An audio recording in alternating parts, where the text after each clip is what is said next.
Democratic candidate for New York City Mayor Zohran Mamdani is taking the mudslinging to a new level with an attack ad on rival Andrew Cuomo, linking him to, of all people, Jeffrey Epstein. Bringing it back up. The 90-second ad focuses on Cuomo's consulting firm, Innovation Strategies, LLC, noting that among his clients was Andrew Farkas, a previous associate of Jeffrey Epstein. Let's take a look.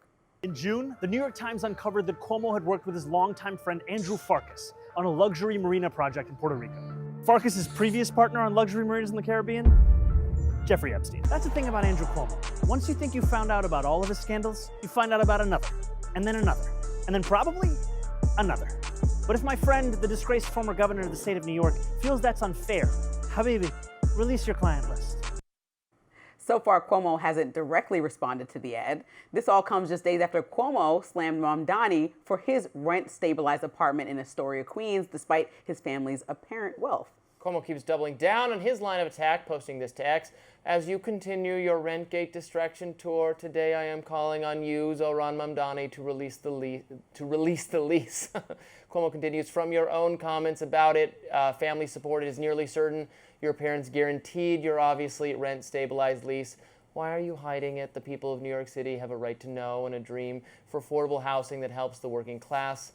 Release the lease. Cuomo proposed Zohran's law, which would prevent wealthy residents from renting rent-restricted apartments in the city. But it hasn't appeared to have an effect on the polls at all. A new Siena College poll released this week shows Mamdani and Cuomo as the two frontrunners. Both the polls showed Mamdani leading him by a whopping 19 points, with 44% of New York voters polled favoring Mamdani and just 25% favoring Cuomo. That's a new wider margin than the Democratic primary, even when Mamdani handily beat Cuomo just fewer than 13 points. Both of these lines of attack are kind of stupid, are they not? Well, I think if, I don't. I love Michelle Obama and going high. Who knew Jeffrey but Epstein. I like it, you're playing games with me when I made $47,000 a year and bought an apartment that was within my reach, and you know that New York is very expensive. When we talked about that yesterday, I said that was silly. Right, and his parents, if they're rich, that still doesn't mean a grown man is living off his parents. So I don't even know what this conversation is about. But also, if Cuomo wants to try to go there, Mamdani's like, okay, I'll meet you here. I was talking about policies, and everybody was criticizing me for policies, which is always a good thing to me in government. But now you're trying to personally attack. So here we go. Also, it's actually, even though voters get tired of this pretty quickly, so I don't think it should go for the rest of the campaign season. Cuomo has a pattern of a lack of transparency and consistency when it comes to his scandals that have been alleged over the last few years. And so I don't think this is the time when you're already roped in with President Trump and you have a Democratic primary where people are probably going to go for the person that's furthest distance from President Trump, if you're a Democrat.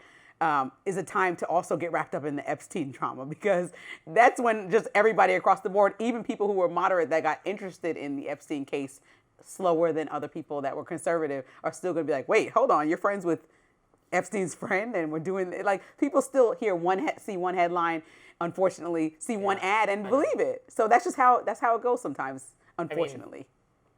It was kind of a funny ad. Zohran is amusing in it. The music was good. Music was it felt like a parody, honestly. I don't know that it's a good idea, and it matters at all, again, that he knows someone who knew Jeffrey Epstein. But when you think about young people, you said it. What did it do? It made you laugh. The music was ridiculous. He's leaning on the curve. Yeah, I've fully conceded this. He has more personality than Cuomo or anyone. He has personality. All right. So that he's leaning into that. Right. Yeah. He's entertaining. And so at the very least, for people that think the government perhaps is a little bit too stuffy, too clutching their pearls, specifically when it comes down to the Democratic Party, has been accused of very much, highbrowing people, if that's the right word, like kind of looking down. Okay, so this is somebody who's like, no, I'm going to just get in the mud with you real quick. And I actually don't mind it, especially because he didn't start with Cuomo. Cuomo started with him. And so he's just responding, and I think he surely has the right to do it. I was thoroughly entertained. And first thing you have to do is get people's attention. Now that Mamdani has successfully done that, now you can continue to talk about policies. But if people are not paying attention to you and you have the best policies on the globe, you're essentially never winning. But did you see what my dear friend, he's not really a friend, I've never met him, but my North Star, Harry Enton, the pollster at CNN, favorite guy You love it. We got to get him on because you really love him. Fan.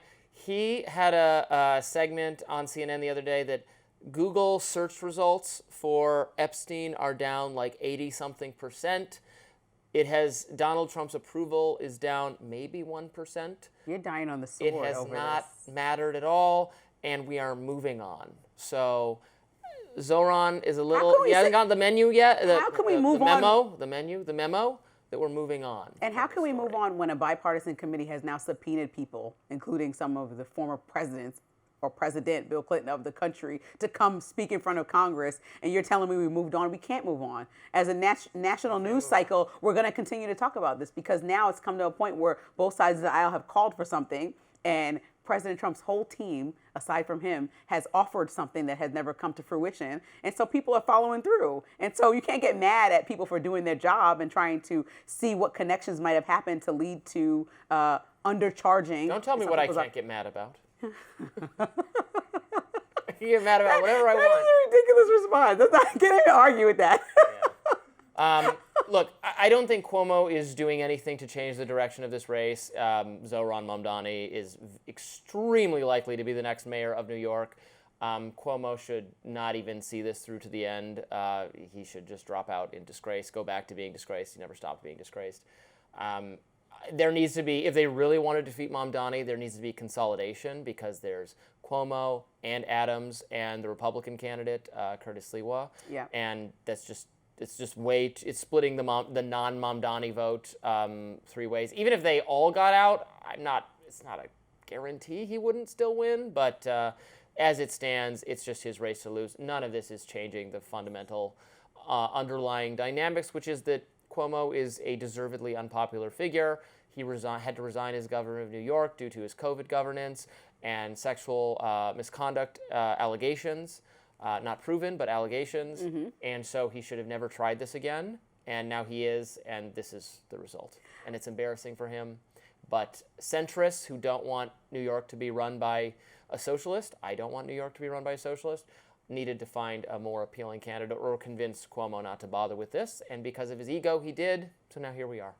I think it's just eye-opening to see how much national attention Mamdani has got for a local race, and especially when our own... Well, a local race, but it's New York City. It's But big. also to the point where our not president, like how often mayor does our of president get involved Sunnydale. in criticism of somebody running for mayor? And so it's just interesting that President Trump is so invested in this. Like, what are people afraid of Mamdani coming? Because there's also this pretend... Socialism. What we're afraid of is socialism. No, there's a pretend to like laugh about this policy. Like I was on talking to a Republican strategist last night that was like, Mamdani, keep being louder and louder and louder on News Nation, because she's like, this is a disaster. The more you keep promoting these policies, we want you to be louder and louder because you're crippling your own party. So if that's the thought, but then President Trump is responding, and then Cuomo is in cahoots allegedly with President Trump to try to figure out how to get Mamdani out of the race and have phone calls. And then if Eric Adams is President Trump's friend and also trying to get Mamdani out of the race because he did him a favor recently, I'm like, what is this obsession with Mamdani? Like, okay, if New York tries something out and very openly tries something out and it fails, then they tried it.